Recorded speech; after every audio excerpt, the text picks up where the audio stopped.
সুপ্রিয় শিক্ষার্থী বন্ধুরা, স্বাগত এডুকেশন এক্সপার্ট বিডিতে। আজ আমরা আলোচনা করব প্রাইমারি সহকারী শিক্ষক নিয়োগ পরীক্ষার মূল কোর্সের। গত দুইটা লেকচারে আমরা কোশ্চেন প্যাটার্ন নিয়ে আলোচনা করেছি। আজ আমরা টপিক ওয়াইজ আলোচনা করব।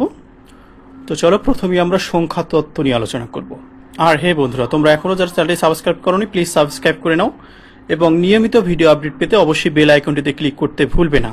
শুধু প্রাইমারি সহকারী শিক্ষক নিয়োগ পরীক্ষা না, যারা বিভিন্ন কম্পিটিটিভ পরীক্ষা অংশগ্রহণ করবে তাদের জন্য এই কোর্সটি অত্যন্ত গুরুত্বপূর্ণ। তো চলো মূল আলোচনায়। সংখ্যা তত্ত্ব, সংখ্যা বা নাম্বার। তাহলে সংখ্যা কি? সংখ্যা জানার আগে আমরা অঙ্ক কি সেটা জানা দরকার। অঙ্ক বা ডিজিট।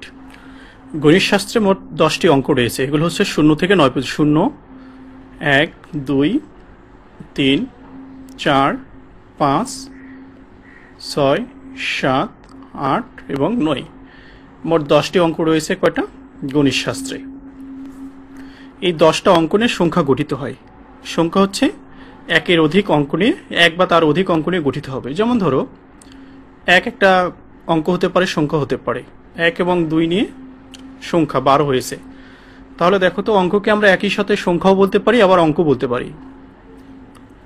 12 হচ্ছে সংখ্যা, 12 অঙ্ক না।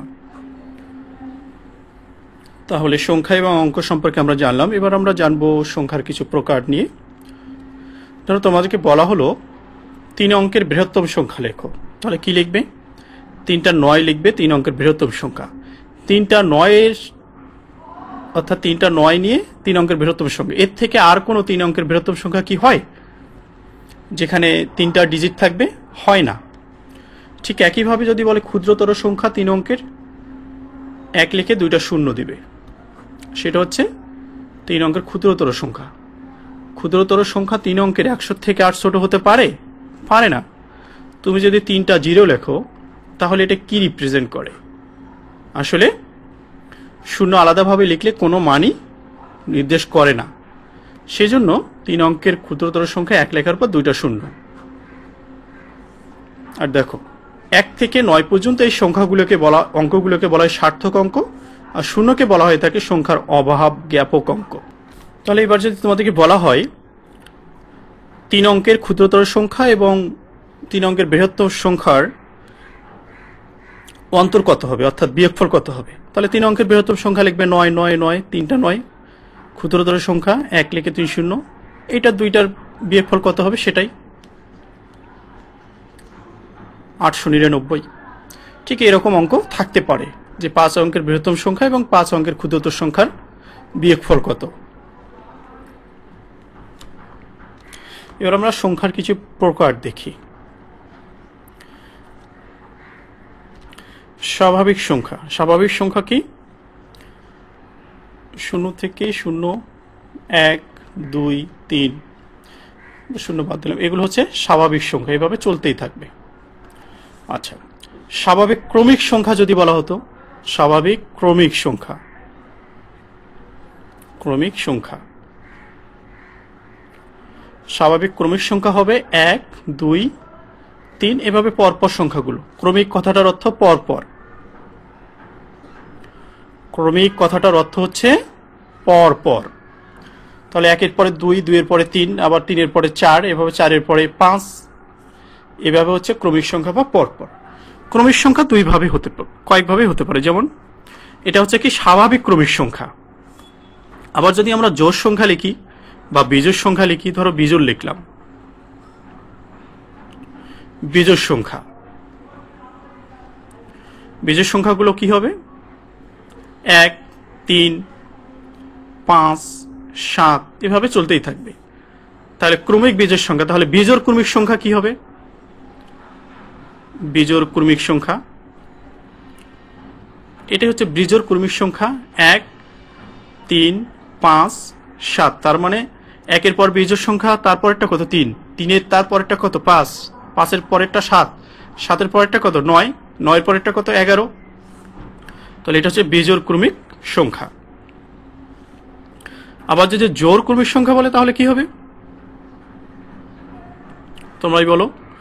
জোড় সংখ্যা কোনগুলো?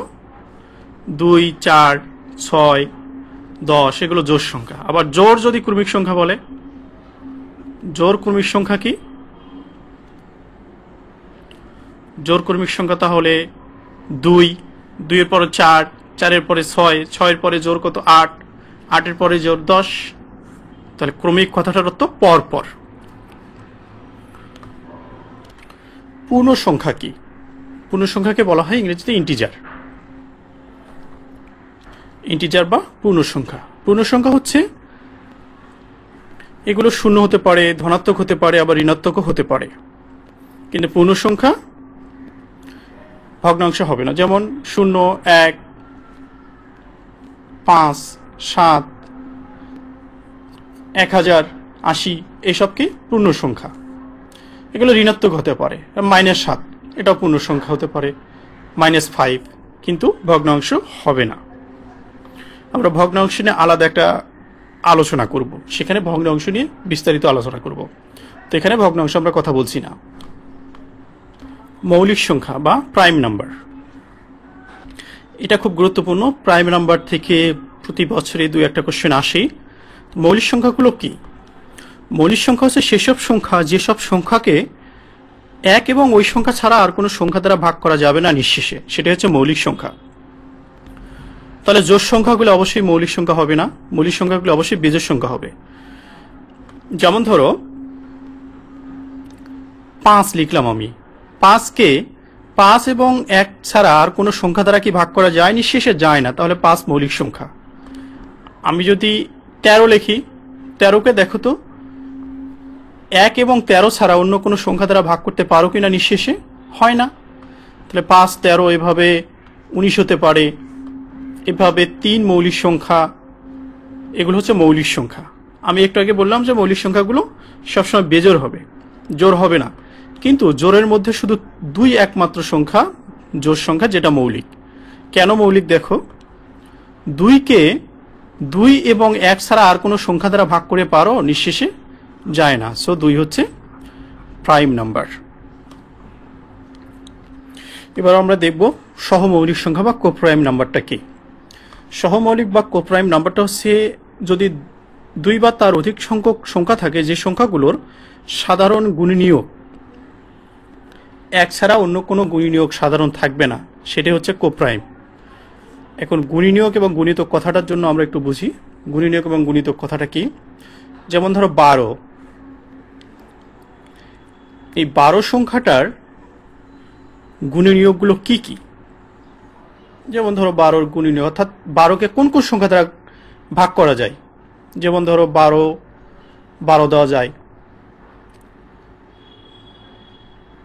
4 দ্বারা দিতে পারি, 3 দ্বারা দিতে পারি, 2 দ্বারা দিতে পারি এবং 1 দ্বারাও যায়। তাহলে এগুলো হচ্ছে 12, 4, 3, 2, 1, এগুলো হচ্ছে 12-র গুণনীয়ক। আর 12 হচ্ছে এই সংখ্যাগুলোর গুণিতক। 12 হচ্ছে এই সংখ্যাগুলোর গুণিতক। আর 12, 4, 3, 2 হচ্ছে 12-র গুণনীয়ক। তো গুণিতক এবং গুণনীয়ক বিষয়টা বুঝেছো তো? তো তাহলে কোপ্রাইম নাম্বারটা কি? তাহলে আমরা 2টা সংখ্যা নিলাম, ধরো হচ্ছে 8 এবং 9। 8 এবং 9-এর গুণনীয়কগুলো কি কি হতে পারে? 1, 3 এবং 9। 8-এর গুণনীয়কগুলো কি কি হবে? 1 হবে, 2, 4 এবং 8 নিজে। দেখো তো এগুলোর মধ্যে 1 বাদে আর কোনো কমন গুণনীয়ক আছে যেখানে নেই? তাহলে 8 এবং 9 হচ্ছে সহমৌলিক সংখ্যা।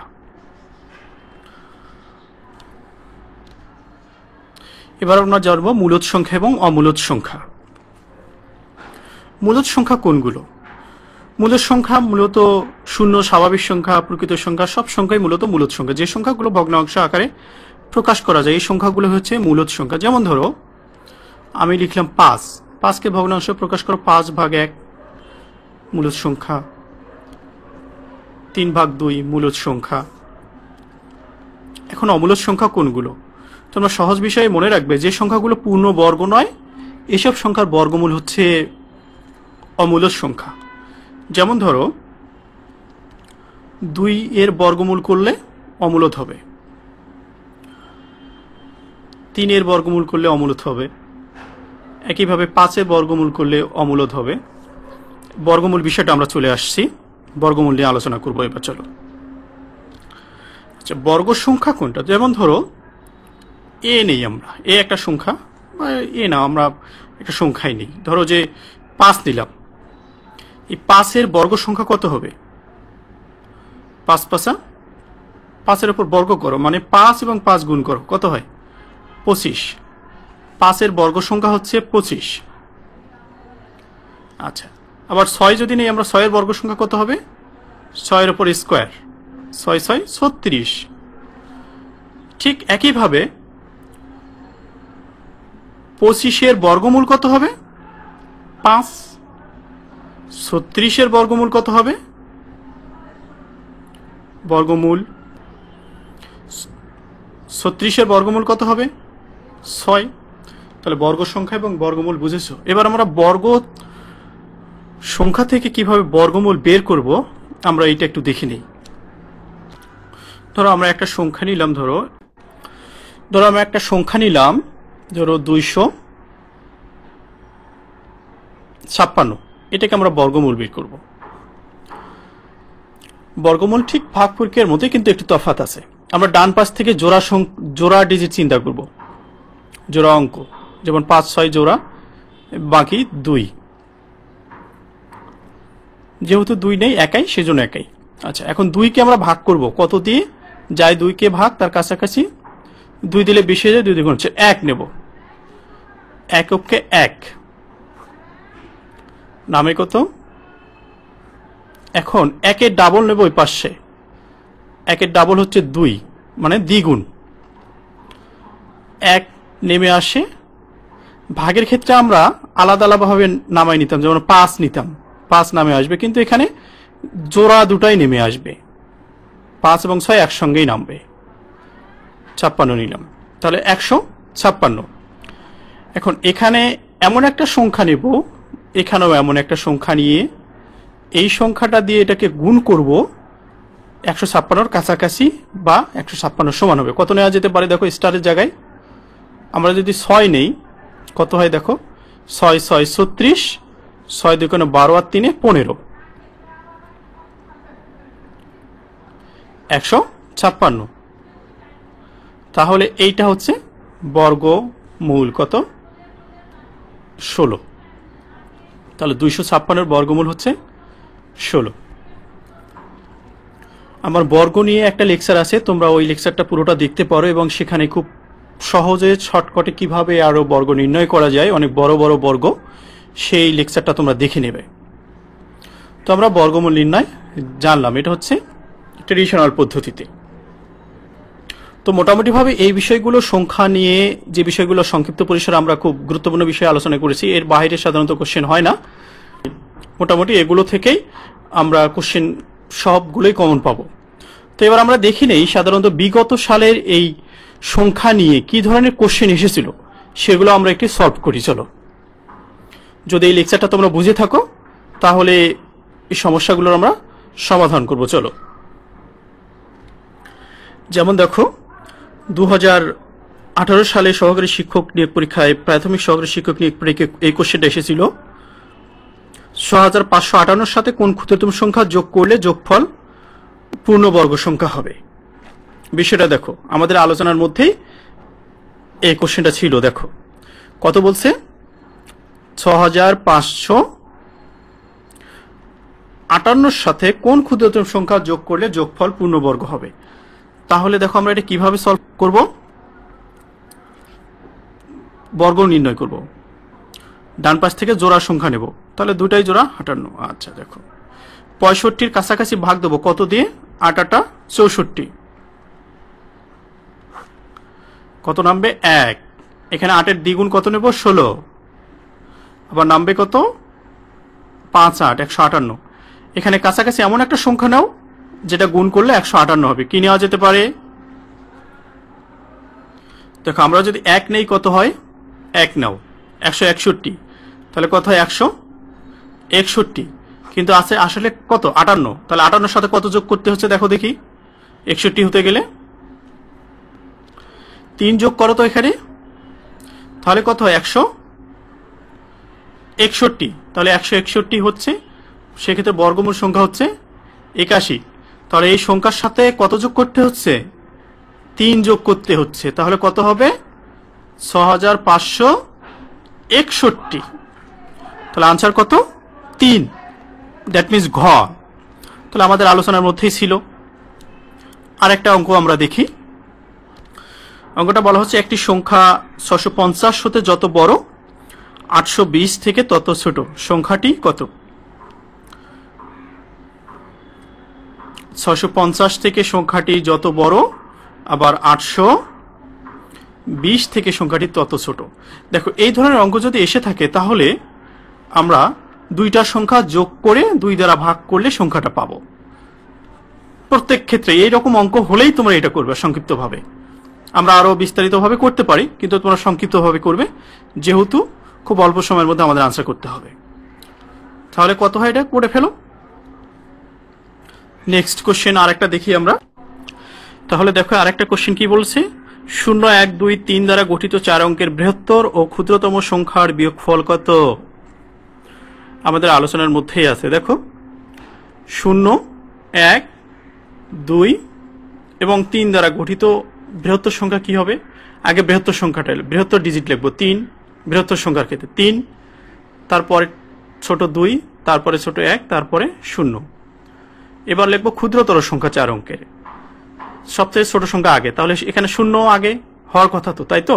কিন্তু না, 0 আলাদাভাবে লিখে ডানে লিখলে কোনো মান রিপ্রেজেন্ট করে না, সেজন্য এখানে লিখবো 1, তারপর দেব 0, তারপর দেব 2, তারপরে দেব 3। এখন এটাকে বিয়োগ করো, কত হয়? তাহলে বাদ দিয়ে দাও, 7, 3, 11 মধ্যে 8, 1, 2, কত? 2187 আনসার। নেক্সট আর একটা কোশ্চেন আমরা দেখি। এই অঙ্কটা 2014 সালের পরীক্ষায় এসেছিল। দেখো কি বলছে, কোন সংখ্যার বর্গমূলের সাথে 10 যোগ করলে যোগফল 4 এর বর্গ হবে। এখানে অপশনগুলো দিয়ে আমরা করব। অপশন কি দেয়া আছে? 16 দেয়া আছে, আবার 25 দেয়া আছে, 36 দেয়া আছে এবং 9 দেয়া আছে। দেখো কোশ্চেনটা তোমরা আরেকবার পড়ো, বুঝে নাও। কোন সংখ্যার বর্গমূলের সাথে 10 যোগ করলে যোগফল 4 এর বর্গ হবে। তাহলে এই সংখ্যাগুলোর বর্গমূল কত? 4 এর বর্গ, 16 বর্গমূল 4, আবার 5 25 5, 36 এর কত 6, 9 এর কত 3। এর সঙ্গে কত যোগ করতে বলেছে? 10 যোগ করো। এটা 10 যোগ করলে কত? 14। 14 কি 4 এর বর্গ হয় না? এটা বাদ। তারপরে নাও 5 এর সঙ্গে 10 যোগ করলে কত? 15। 15 কি 4 এর বর্গ? এটাও বাদ। 10 যোগ করো 16, 16 4 এর বর্গ। হ্যাঁ, এটা আনসার। আনসার হচ্ছে 36। আমরা আর একটা কোশ্চেন দেখি, যেটা 2010 সালের সহকারী শিক্ষক নিয়োগ পরীক্ষায় এসেছিল। কোশ্চেনটা এরকম, দেখো 3টি ক্রমিক সংখ্যার গুণফল 210 হলে সংখ্যা 3টির যোগফল কত হবে? দেখো 3টা ক্রমিক সংখ্যার গুণ কত? 210। তাহলে এটা আমরা খুব সহজে করতে পারি। দেখো তোমরা যদি 3 গুণ 3, 2 এবং 3, 4, 5 গুণ করো দেখি। 3 4 12, 5 12 60, হয় না। আবার 4 নাও, 5 নাও, 6 নাও, 4 5 20, 120, এটাও হয় না। আমরা যদি নেই কত? 5, 6 এবং 7, 3টা ক্রমিক, 5 6 7 গুণ করো। 5 6 30, 3 7 21, 10 হচ্ছে। এবং যোগ করো এগুলো, 5 6 এবং 7 কত হয়? 7 5 12 আর 6 18। তাহলে 18 আনসার কত? 18, দ্যাট মিনস ঘ। আমরা আরো একটা কোশ্চেন দেখি, যেটা 2010 সালে এসেছিল। এটা বর্গ সংখ্যা, বর্গ কি বলছে? দশমিকের বর্গ। 0 0 0 3, এটাকে বর্গ করতে বলেছে।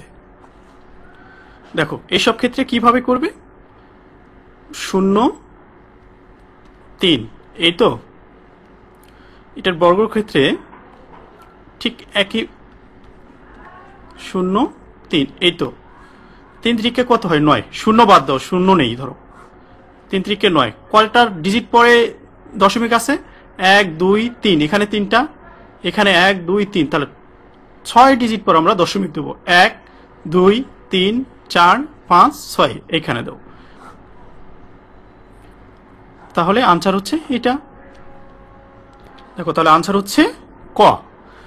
তো এইভাবে সংখ্যা তত্ত্ব থেকে আমাদের আলোচনা এখানেই শেষ করছি। তোমরা যারা এখনো চ্যানেলটি সাবস্ক্রাইব করেনি, প্লিজ সাবস্ক্রাইব করে নাও এবং নিয়মিত ভিডিও আপডেট পেতে অবশ্যই বেল আইকনটি ক্লিক করতে ভুলবে না। তো আবারও পরবর্তী লেকচারে কথা হবে বন্ধুরা। সে পর্যন্ত ভালো থাকো, সুস্থ থাকো।